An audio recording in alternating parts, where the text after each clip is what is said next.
Donc vous l'avez compris, je dirige un cabinet de conseil qui s'appelle Goodwill. À quoi peut-on bien passer notre temps chez Goodwill?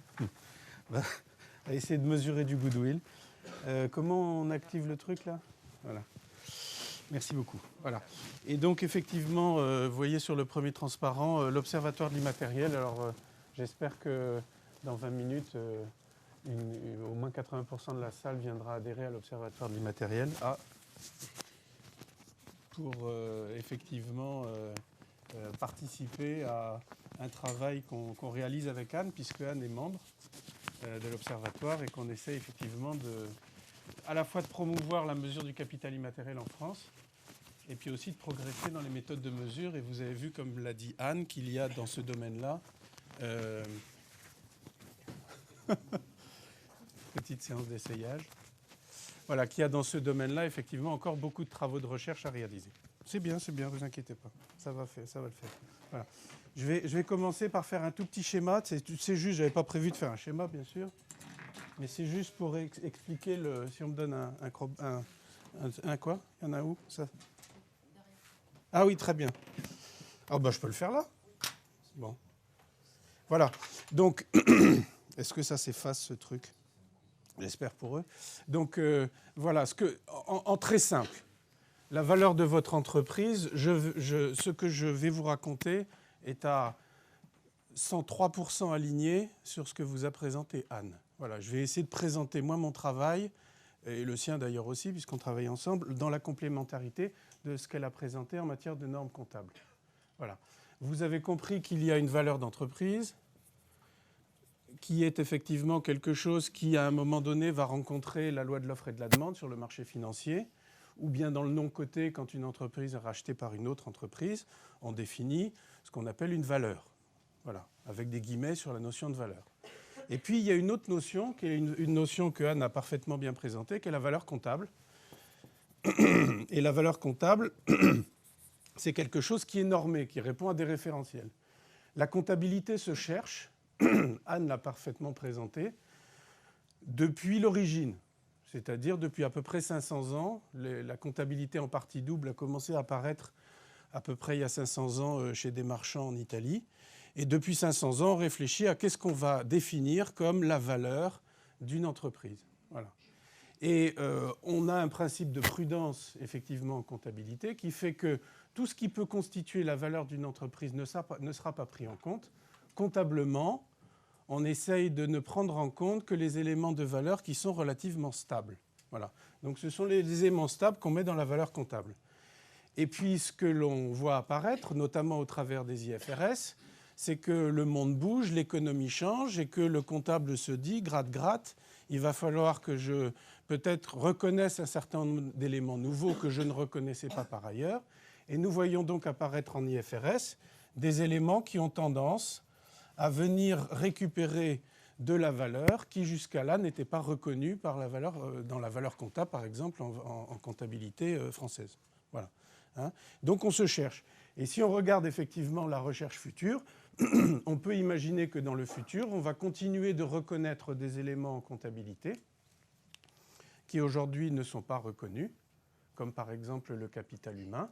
Et donc tous les éléments qui aujourd'hui ne sont pas reconnus par la comptabilité, mais qui, somme toute, participent quand même au processus de création de valeur, eh bien, dans l'état actuel des choses, c'est inscrit dans ce que Anne a présenté comme étant le goodwill. Et vous avez vu que le goodwill, par exemple, chez Google, qui intervient juste après, il est considérable au regard de la valeur comptable. Alors bien sûr, quand les comptables voient qu'ils ne représentent, avec les règles qu'ils ont énoncées, qu'un tout petit peu de la valeur globale de l'entreprise, ils se disent il faut peut-être qu'on revoie notre copie. Mais avec le principe de prudence, ce qui est très bien, la copie, on ne la revoit que de manière très très prudente et très progressive. De sorte que les goodwills sont énormes et qu'on est fondé à se demander, en complément de ce que fait la comptabilité, qu'est-ce qu'il y a dedans. Voilà.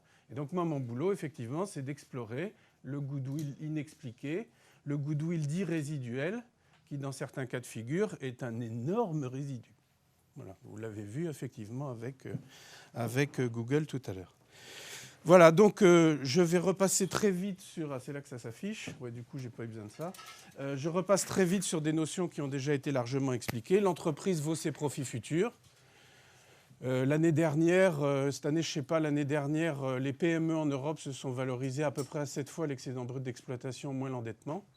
Vous voyez ? En analyse financière, on utilise la méthode des cash flows. Mais enfin, ça revient c'est un peu plus compliqué à calculer, mais c'est les profits futurs. Et quand on se pique d'explorer effectivement les goodwill, c'est-à-dire les éléments qui participent au processus de création de valeur et qui ne sont pas reconnus par la comptabilité, en complément de la finance traditionnelle qui consiste à dire l'entreprise vaut ses profits futurs, on se dit de quoi a-t-on besoin, que ce soit reconnu en comptabilité ou pas, pour générer des profits futurs. Voilà. Alors on prend un tout petit peu de recul par rapport à ce qu'on fait tous les jours dans une entreprise, ce que vous faites tous les jours dans votre entreprise, et on se dit, bon ben pour créer de la valeur, dégager des excédents économiques, il faut des machines un petit peu, même quand on est dans le tertiaire, il faut des gens pour faire tourner les machines, il faut un peu de sous dans la caisse pour financer le BFR, il faut une organisation pour que les gens ne se marchent pas sur les pieds, il faut une marque qui donne envie d'acheter le produit, il faut des savoir-faire qui vont donner au produit un avantage compétitif. Et puis, idéalement, il faut quand même qu'il y ait aussi un petit peu des clients. Et donc, une fois qu'on a tout ça, on est en capacité de créer de la richesse, de dégager des cash flows. Voilà. Donc, nous avons une liste d'éléments qui sont des ressources de l'entreprise dont on a fondamentalement besoin pour créer de la richesse aujourd'hui, demain, après-demain. L'entreprise vaut ses profits futurs, sous réserve qu'il y en ait. Et si on veut qu'il y ait des profits futurs, on a besoin de tous ces éléments, toutes ces ressources. Voilà. Alors, si ces éléments sont en très mauvais état, ben, il n'y aura pas de profit futur. Votre entreprise s'appelle Spanghero, boum, il n'y a plus rien, parce qu'il y a un gros pet sur la marque. Voilà. Hein. Vous perdez 3 hommes clés dans une PME, il n'y a plus rien. Votre brevet tombe dans le domaine public dans une PME, il n'y a plus rien. Donc, si ces éléments sont en mauvais état, il n'y a pas de profit futur. Mais si ces éléments sont en bon état, ils vont générer des profits futurs. Et des éléments que l'entreprise possède et qui sont source de profits futurs en finance ou en comptabilité s'appellent des actifs. Alors comme ce sont des actifs très volatiles, Anne l'a parfaitement expliqué, les comptables disent « Oh là, doucement, on ne va pas compter tout ce qui est très volatile. » Donc nous, on ne compte pas. Voilà. Ce n'est pas parce que la comptabilité est prudente que ces éléments n'ont pas de valeur. Donc le principe du capital immatériel extra-comptable, c'est d'aller mesurer des éléments qui participent au processus de création de valeur et qui ne sont pas reconnus en comptabilité. Vous avez entendu par exemple que dans IAS 38, qui est la règle qui définit ce qu'est un immatériel comptable, on dit c'est un élément sans substance physique. Ben moi, ça m'embête beaucoup. Voilà. Je suis copain avec plein de comptables, mais ça m'embête. Parce que le capital humain, ça a un peu de substance physique. Et une bonne équipe, c'est vachement important dans une entreprise. Donc, dans notre travail qui consiste à explorer les goodwill inexpliqués, nous, on prend en compte plein pot le capital humain, qui a une substance physique. Voyez-vous ? Voilà. On va effectivement prendre en compte l'organisation, tous les processus qui contreviennent à une règle d'IAS 38, la séparabilité. Vous ne pouvez pas transmettre votre organisation, elle vous est propre. Ce n'est absolument pas séparable d'une entreprise. Il n'empêche que si votre entreprise est bien organisée, eh ben, elle va être plus rentable. Et si c'est le bazar innommable dans l'entreprise et que tout le monde fait la même chose et qu'il y a des trucs super importants que personne ne fait, eh ben, vous n'allez pas dégager des profits futurs. Voilà. Vous voyez ? Donc nous, on va reconnaître l'organisation, on va reconnaître le capital humain, on va reconnaître toute une série d'éléments qui sont jugés non pas sans valeur par les comptables, et c'est pour ça qu'on est amis, mais qui sont jugés trop volatiles. Voilà. La valeur est là, mais la volatilité est trop forte. Au fur et à mesure que, dans le cadre de la discipline de mesure du capital immatériel extra-comptable, on commence à acquérir des convictions, voire des certitudes.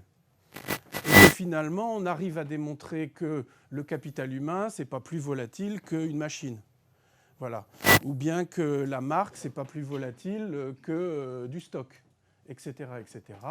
Alors, effectivement, ça peut influencer les règles comptables. Et donc, on peut imaginer que le travail qu'on fait dans le cadre de l'Observatoire de l'immatériel, petit à petit, joue un rôle dans le fait que les comptables se permettent, en respectant leur principe très important de prudence, de reconnaître de plus en plus d'éléments. Voilà.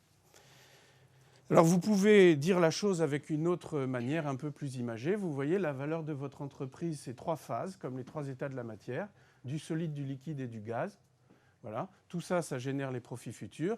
Le solide, c'est vos immobilisations, le matériel. Le liquide, c'est les actifs circulants, les stocks, les créances, le cash. Et puis, l'immatériel, c'est le gaz. Voilà. Et les comptables, ils n'aiment pas trop le gaz. Donc, ils en mettent un peu, vous voyez, mais pas trop. Voilà. C'est un peu l'idée. Voilà. Et donc, le principe de ce qu'on fait à l'Observatoire, c'est effectivement d'explorer ce qu'il y a dans le gaz. Et il y a une énorme différence, vous pouvez en être certain. Reprenons l'écart d'acquisition de Google entre même l'actif réévalué après acquisition et puis, comment dirais-je, la valeur totale. Vous avez une énorme différence entre une entreprise qui, effectivement, a un gaz très, très dense et qui est très proche de la liquéfaction, c'est-à-dire du cash. Voilà. Hein, et puis une entreprise dans laquelle il reste 3 molécules de gaz et où, avec ça, vous ne générerez jamais de liquide, c'est-à-dire de cash. Voilà. Hein. Au passage, vous voyez que votre boulot, dans vos entreprises en tant que manager, vous êtes des condensateurs. C'est-à-dire que vous passez votre journée à fabriquer du gaz et à le condenser pour en faire du cash. Voilà. Donc ça, c'est un truc que vous allez garder. Je suis un condensateur. Alors, maintenant, voilà effectivement la liste des actifs immatériels tels que nous les avons définis au sein de l'Observatoire de l'immatériel. Et vous allez voir là-dedans, effectivement, des choses qui sont reconnues par la comptabilité et puis des choses qui ne le sont pas encore ou qui ne le seront peut-être jamais, on n'en sait rien. La comptabilité avance au rythme qui lui paraît pertinent. Voilà. Mais là-dedans, il y a beaucoup de valeur. Voilà. Mais très volatile. Les clients, est-ce que mes clients sont fidèles, solvables, rentables ?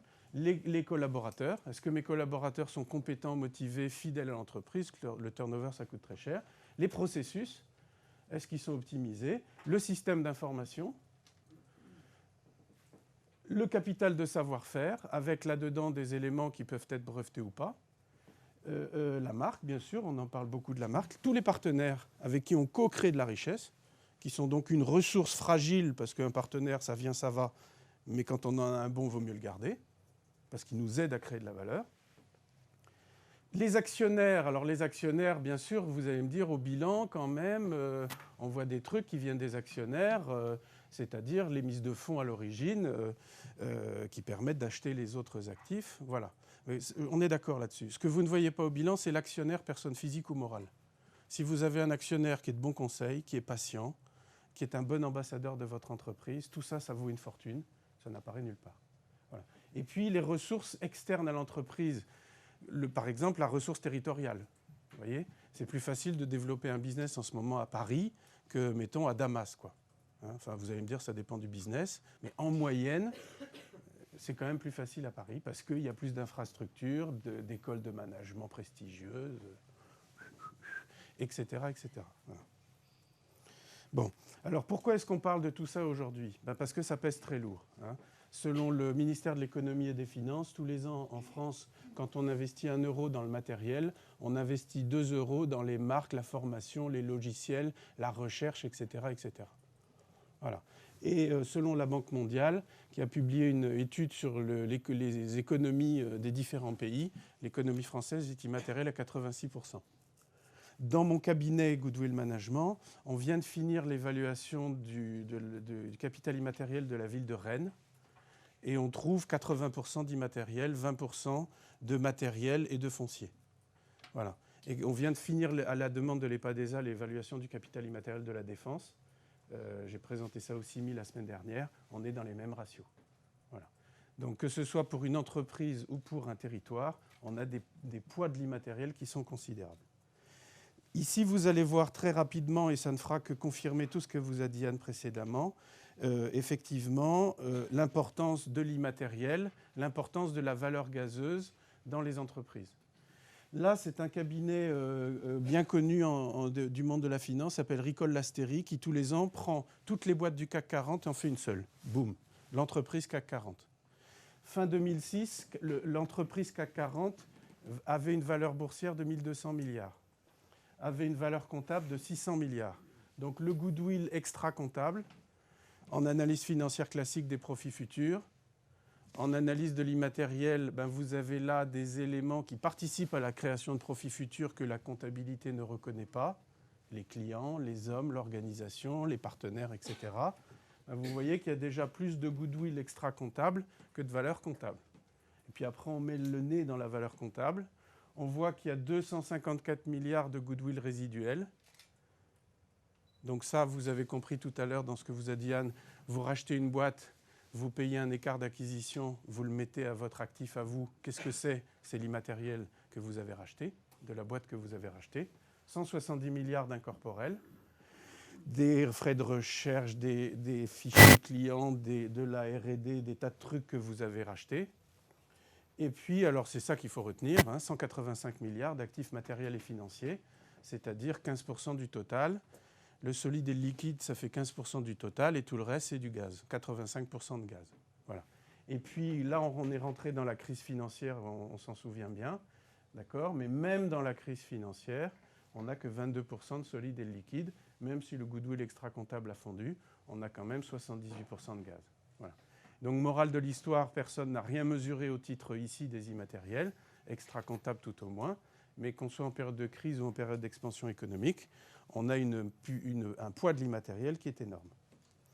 Alors, dans les PME, c'est moins que 80%, mais moi, une part importante de ma pratique en fusion-acquisition, c'est d'évaluer du capital immatériel de PME, avec une méthode que je vous présente juste après. Et je suis très souvent sur un ratio moyen des 2/3. C'est-à-dire, avant même d'avoir mis le nez dans une de vos boîtes, partir du principe que vous avez 1/3 de valeur comptable et 2/3 de valeur immatérielle extra-comptable, c'est une approximation qui est fausse, bien sûr, mais pas déconnante. Voilà. Alors, il y a une méthode qui permet effectivement de mesurer les immatériels extra-comptables. Et cette... Excusez-moi. Cette méthode, vous pouvez la télécharger sur le site observatoire-immatériel.com. Et c'est une méthode qui possède 2 volets. Un volet extra-financier, c'est-à-dire on va donner des notes aux actifs immatériels. Est-ce que mon capital client a AAA, par exemple? Et puis ensuite, un volet financier. Comment je vais calculer la valeur de ma marque, de mon capital client, de mon capital humain. Les risques d'évaluation vous ont été parfaitement présentés. Ils existent, ils sont réels. Nous ne sommes pas dans la science exacte. Mais le besoin de valoriser est tellement grand qu'on a quand même besoin de méthodes, même si elles ne sont pas parfaites. Voilà. Donc ça, c'est un truc qui a été demandé par Madame Lagarde en 2009, qui a été livré en 2011, et on vient de relivrer un nouveau volet, là, il y a un mois. Et aujourd'hui, vous avez beaucoup d'entreprises qui s'y sont mis, vous voyez. Voilà. Donc là, il y a des toutes petites boîtes complètement inconnues comme Auchan, ou bien des multinationales comme par exemple... Altes, voilà, ou bien ABC Réseau. Donc, moralité, vous avez des toutes petites entreprises de quelques personnes qui mesurent leur capital immatériel et des très grands groupes. Vous voyez quelques enseignes là que vous reconnaissez et qui sont rentrées dans des évaluations récurrentes. C'est-à-dire, par exemple, je vous prends un exemple parmi plusieurs, la Banque Populaire Atlantique à Nantes, mais maintenant l'évaluation de son capital immatériel depuis l'année dernière, tous les ans, dans son rapport annuel. Voilà. Alors bien sûr, c'est extra-comptable, il y a une fragilité, mais ça mérite quand même d'être présenté parce qu'on sait que l'essentiel de la valeur, même si elle est très volatile, se trouve là. Voilà. Alors comment on s'y prend ? Je reviendrai sur ce transparent tout à l'heure, je vais être sûr de ne pas déborder du temps qu'on m'a donné. Et en fait, dans Thésaurus Bercy, vous allez effectivement trouver d'abord ce genre de carte. C'est-à-dire qu'on a pris les actifs, c'est très empirique. Il y a un sous-jacent académique qui est important, mais il y a une part d'empirique qui reste quand même également très importante. Et on a dit qu'est-ce qui va constituer la valeur d'un actif. Ici, par exemple, un capital client d'une entreprise B2B. Alors, sans fabriquer quelque chose de trop compliqué, on dit le capital client d'une entreprise B2B, il sera robuste si les clients de l'entreprise se développent, si le premier client pèse pas trop lourd dans le chiffre d'affaires, Si les clients sont solvables, idéalement même ils sont riches. Si les clients sont connus, ça donne de la valeur à l'entreprise. Si les clients permettent qu'on pratique un prix raisonnable. Si la relation est durable, parce que le turnover des clients, ça coûte cher. Et puis si les clients sont contents. Et en tout dernier lieu, si les clients ont la gentillesse de nous fournir une certaine visibilité commerciale. Donc quelque chose qui pourrait s'apparenter au carnet de commandes. Voilà. Et derrière chacune de ces petites boîtes, vous avez des indicateurs étalonnés. Donc, comment dirais-je, mes clients se développent avec une croissance à 2 chiffres, eh ben, j'aurai 20 sur 20. Les clients se développent avec une croissance de l'ordre de 7-8%, j'aurai 15 sur 20. Les clients se développent avec une croissance de quelques pourcents, j'aurai 12 sur 20. Ils ne se développent pas par les temps qui courent, ça va me donner 8-9 sur 20. Et puis ils sont en décroissance sérieuse, j'aurai 0. Voilà. Et on fait ça pour tous les actifs. Alors quand vous avez une boîte rouge, ce n'est pas une note sur 20, c'est un coefficient multiplicateur qui va tirer la note du paramètre auquel il se rapporte vers le haut ou vers le bas. Et puis avec ça, on fait des calculs très simples. On n'a retenu que deux opérateurs arithmétiques, la moyenne et le coefficient. Comme ça, tout le monde sait s'en servir. Et puis, voilà, par des moyennes et des coefficients, on intègre les notes en question. Vous voyez, par exemple, ici, c'est un cas réel. J'ai une entreprise qui a 9 sur 20 en satisfaction client, c'est pas top. Qui a 10 sur 20 en santé financière de ses clients, c'est pas top. Mais qui a d'autres caractéristiques qui sont positives. Et à la fin de la journée, on va considérer, une fois qu'on a fait toutes les moyennes, qu'on a un capital client ici qui est à un petit 12 sur 20. Donc là, au bac, j'ai raté la mention assez bien de 0,1 point. Vous voyez, j'aurais eu 14 sur 20 mention bien, 16 sur 20, c'est triple A. Voilà. Quelle est l'incertitude ? Pardon ? Avec un degré d'incertitude qui ferait penser que s'est trompé finalement et qu'il pouvait avoir son bac. Tout à fait, voilà. Voilà. Mais le degré d'incertitude existant d'ailleurs également fortement au niveau du bac. Voilà. Ce que je veux dire, c'est que du coup, vous voyez par exemple en philo. Subjectif, quoi. Voilà. C'est le drame du problème. Ouais. Mais comme en philo. Ça reste subjectif. Voilà. La note de philo, vous êtes d'accord que c'est pas très objectif non plus. Ouais, c'est pareil. Voilà. Donc effectivement, on est obligé, mais je souscris à ce que vous dites, monsieur. C'est-à-dire qu'on est obligé de se baser sur des éléments qui sont évalués avec beaucoup de sérieux, qui s'améliorent considérablement avec le temps qui passe et le nombre de mesures que l'on fait. Mais vous avez tout à fait raison, il reste un critère de subjectivité. Alors il y a un proverbe chinois qui dit « il vaut mieux allumer une petite... » Enfin, je ne sais pas s'il est chinois d'ailleurs, mais peu importe. « Il vaut mieux allumer une petite chandelle que maudire l'obscurité. » Voilà. Donc effectivement, mesurer. Et avec la courbe d'expérience, soyons modestes, on est de moins en moins faux. Mais on a besoin de ces mesures-là. Voilà. Alors, ce qu'on est capable de faire aussi, tout ça, effectivement, est aujourd'hui à pignon sur rue, c'est des évaluations financières du capital immatériel. Donc vous voyez ici, par exemple, le capital immatériel, ça c'est une évaluation un peu ancienne, de Total, la valeur de Total incluant l'immatériel en mars 2012, là c'était 140 milliards d'euros, alors qu'à l'époque le marché n'en donnait que 97 milliards. La valeur de EDF, c'était 61 milliards à l'époque, selon la méthode qui figure dans Thésaurus Bercy. Le marché n'en donnait que 33 milliards. Voilà. Donc, ce que je sais vous dire, et je reformule ce que vous venez de dire, monsieur, c'est faux. Je suis d'accord. La question est de savoir si c'est plus ou moins faux que ça. Voilà. Alors, on est beaucoup mieux corrélé, parce qu'on a fait des tests et de la stat là-dessus, on est beaucoup mieux corrélé à la capacité bénéficiaire des entreprises. Pour ceux qui sont confortables avec l'évaluation financière des entreprises que le bêta. Voilà, c'est-à-dire avec les sous-jacents de la valeur boursière. Voilà, j'en ai terminé. Donc, je voulais juste, effectivement, montrer que la comptabilité évolue à un rythme qui est un rythme tout à fait respectable et le principe de prudence, de mon point de vue, ne doit pas être mis en cause. D'un autre côté, le monde bouge et nous devons aujourd'hui prendre en compte des éléments de valeur qui sont des éléments de valeur nouveaux et surtout de plus en plus importants. Bon, on a effectivement des méthodes qui permettent de calculer tout ça, qui sont des méthodes qui donnent des résultats dignes de confiance, mais qui ne sont pas des résultats justes. Voilà. Bon, je connais très bien ce qu'il y a dans les bilans même des grandes boîtes cotées. hein, je peux vous dire qu'il y a matière à discussion sur le caractère juste de ce qu'on y trouve aussi. Hein, voilà. Donc, mais c'est important effectivement de mesurer. Plus on mesure, moins on se trompe. Voilà. Les enjeux sont énormes. Vous avez vu le poids de l'immatériel dans l'économie d'aujourd'hui. Voilà. Donc on a besoin de mesurer tout ça. Maintenant, si je fais le tout petit lien avec la matinée sur l'innovation, voilà ce que je dirais qu'en conclusion. Le capital de savoir,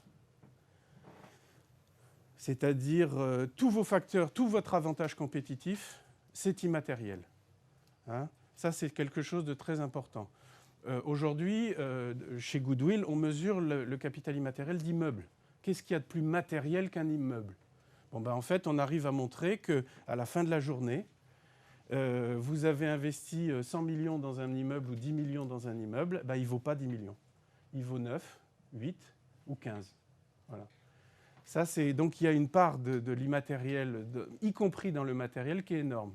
Ce qui fait, comment dirais-je, la valeur de cet appareil, tiens, celui-là qui me gêne là, dans ma poche, là, ça, là, vous voyez, ce qui fait la valeur de ça, ce n'est pas les quelques grammes de ferraille, de plastique, de silicium, de tout. C'est bien sûr toute l'intelligence qui est dedans. Ce n'est pas le poids du matériel qui donne la valeur à cette chose. C'est l'intelligence qui est dedans qui permet d'enregistrer ma voix. Voilà. Donc ça veut dire que, y compris pour les gens dans la salle qui sont dans une entreprise industrielle, 100% de l'avantage compétitif est immatériel. Voilà. C'est le capital de savoir-faire, c'est le capital d'intelligence que vous injectez dans vos produits et dans vos services. Voilà. Donc le capital de savoir, bon, une petite lapalissade ne fait pas de mal, c'est le résultat du processus d'innovation. Par contre, comment dirais-je, le processus d'innovation risque d'être défaillant avec un mauvais capital immatériel.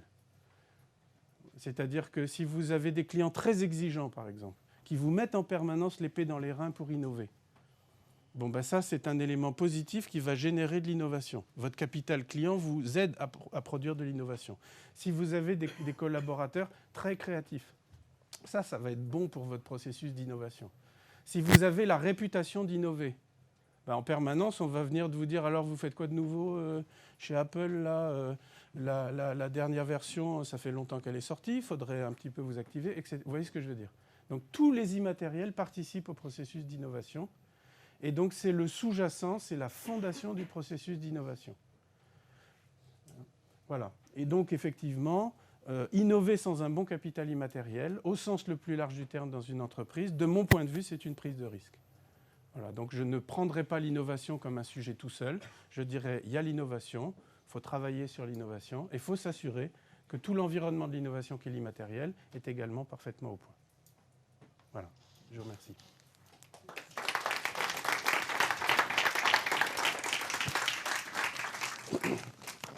Juste vous laisser 2 minutes, parce que je crois que vous nous quittez avant la fin, c'est ça ?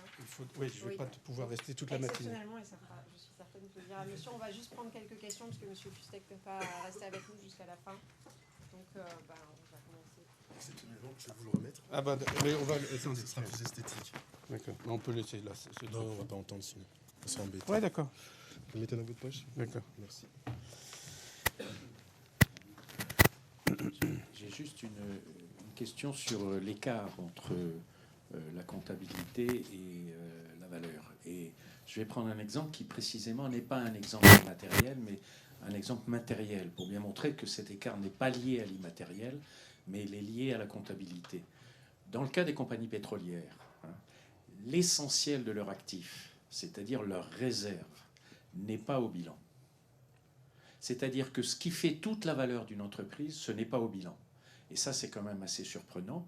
Alors que, bien entendu, comme l'a expliqué Madame, si vous achetez une compagnie pétrolière, sa valeur, qui est la valeur des réserves, elle vient au bilan puisque vous l'avez acquis comme une acquisition. Donc vous prenez deux compagnies, vous prenez un même prospect séparé en 50-50 entre une entreprise qui a fait de l'exploration pour trouver ses réserves et qui a donc généré de l'immatériel, et puis les autres 50%, c'est une entreprise qui les a acquis.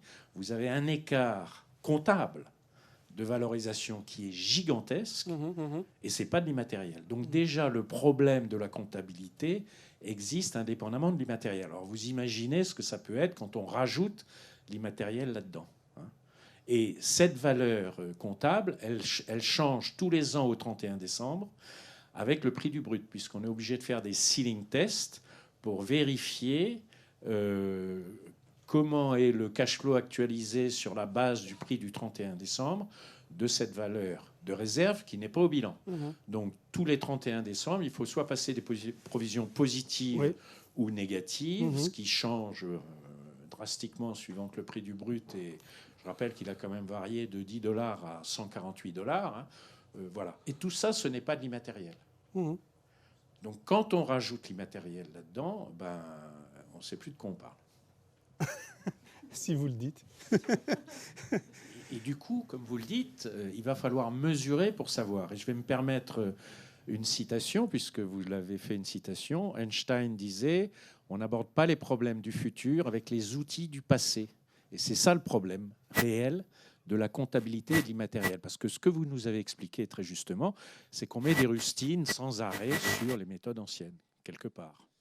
Alors, effectivement, je ferai un petit point rapide de réponse par rapport à ce que vous venez de dire, avec un point d'accord et un point de désaccord. C'est parfait.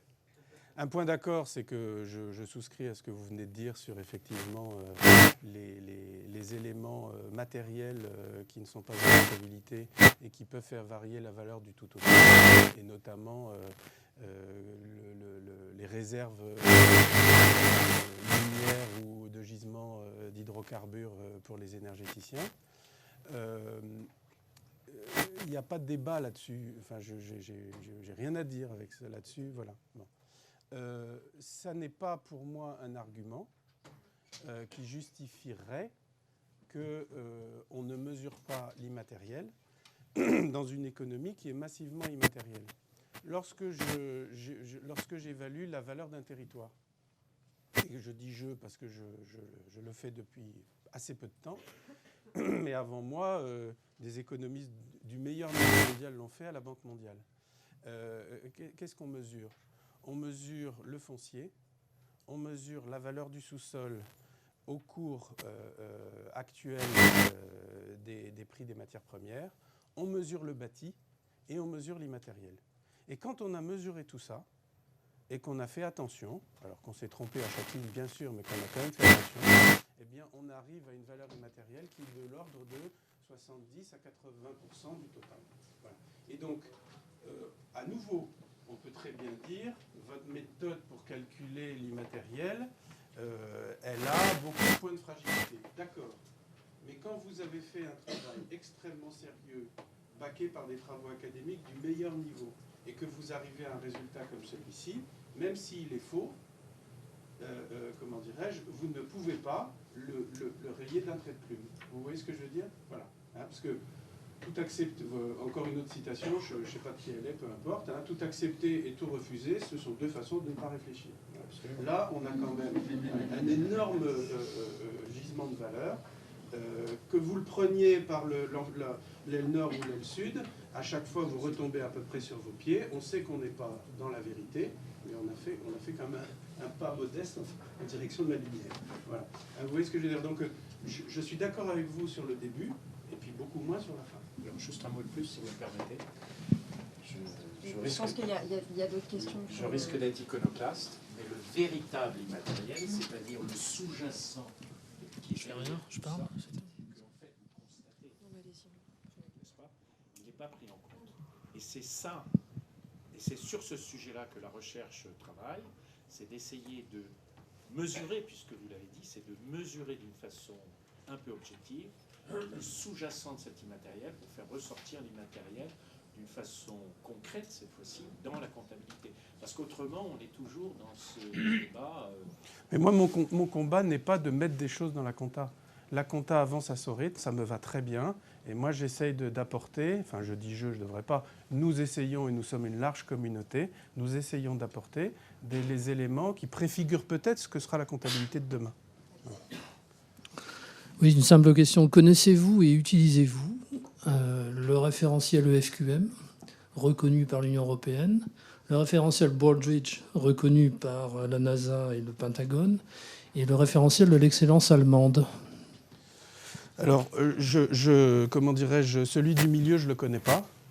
Voilà, mais je connais très bien EFQM. En réalité, vous avez des points de proximité entre, effectivement, par exemple, EFQM ou bien, et l'approche capital immatériel. Mais il y a également des points de divergence. Les points de divergence me font revenir, et ce sera très court, soyez tranquilles, sur un transparent que je n'ai pas commenté. Voilà.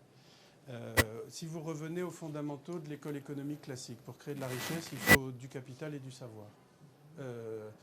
Excusez-moi, du capital et du travail.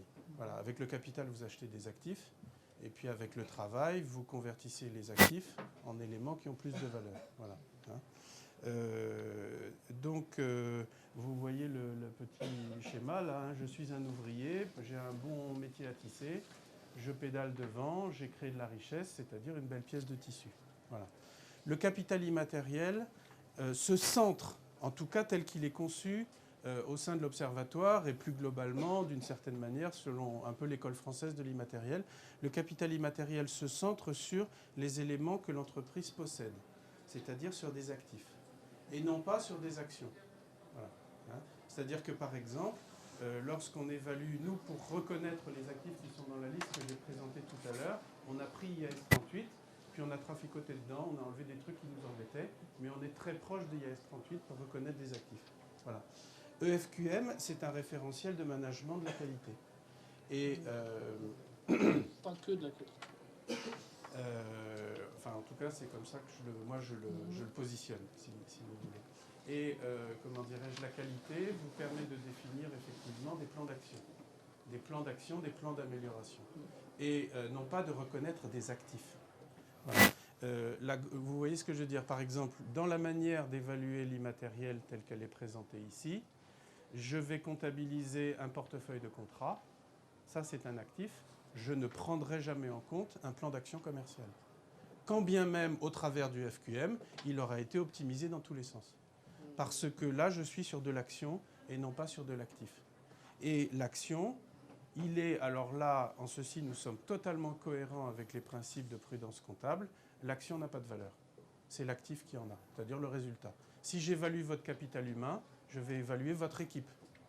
Et non pas la politique de gestion des ressources humaines. Ça, c'est un plan d'action. Dans la liste que vous avez vue, il n'y a pas la stratégie. La stratégie de l'entreprise, c'est vachement important, mais ce n'est pas une ressource. C'est un plan d'action. Vous voyez ce que je veux dire? EFQM, de mon point de vue, pour le mieux que j'en connaisse, c'est avant tout un processus d'amélioration des plans d'action dans l'entreprise. Non, c'est pas tout à fait ça. Vous le sous-interprétez. Mais bon. Très bien. On a peut-être une autre question.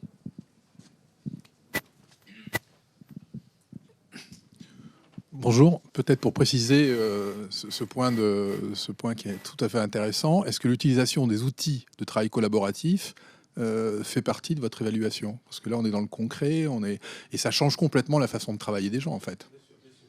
Voilà. Les outils de travail collaboratif, ça relève du système d'information, ça relève du capital de savoir, et ça relève de l'organisation. Donc c'est pris en compte, complètement. Voilà. Parce que là, vous avez une ressource qui va vous permettre de travailler autrement. Voilà. Hein. Mais on comptabilise effectivement des ressources assez fragiles et non pas la façon dont on s'en sert. Voilà. Hein. Le capital immatériel, selon cette présentation, et bien sûr on peut l'envisager autrement, mais selon cette manière de définir l'immatériel, c'est du stock, c'est pas du flux. Voilà. C'est une extension du bilan, c'est pas une optimisation du compte de résultat. Voilà.